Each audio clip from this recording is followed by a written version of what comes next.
रसगुल्ले की जड़। एक बार की बात है, राजा कृष्णदेव राय के दरबार में एक ईरान का व्यापारी आया। राजा ने कहा कि हमारे राज्य की प्रसिद्धि मध्य पूर्व के देशों में भी फैल रही है।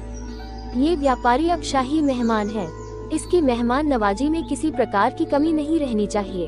व्यापारी को पूरे राज्य में घुमाया गया, उसको शाही पकवान खिलाए गए।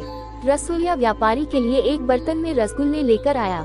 वह व्यापारी से बोला कि राजा ने यह मिठाई आपको खास कर देने को बोला है, इसलिए मैंने बड़ी मेहनत से आपके लिए इस मिठाई को बनाया है। व्यापारी बोला कि मुझे इसको खाने की कोई इच्छा नहीं है, तुम मुझको इसकी असलियत बताओ तभी मैं इसको खाऊंगा। रसोइया इस बात पर हैरान रह गया और राजा को जाकर उसने यह बात बताई कि व्यापारी रसगुल्ले की असलियत जानना चाहता था। राजा ने कहा कि वह हमारा शाही मेहमान है, इसलिए वह जो भी पूछ रहा है वह उसको बताना होगा। कल मैं दरबार में सभी से इसके बारे में पूछूंगा।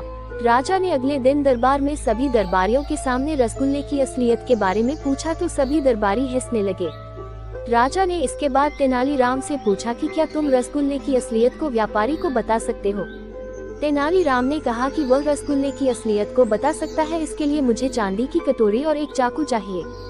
राजा ने कहा कि तुमको जो चाहिए वह तुमको मिलेगा, लेकिन तुम इसकी असलियत बताओ।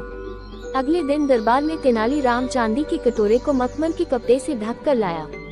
उसने व्यापारी के सामने मखमल का कपड़ा हटाकर कहा कि यह है रसगुल्ले की असलियत। व्यापारी उसको बड़े ही मजे से खाने लगा। जब राजा ने देखा तो उसमें गन्ने के कटे हुए टुकड़े थे।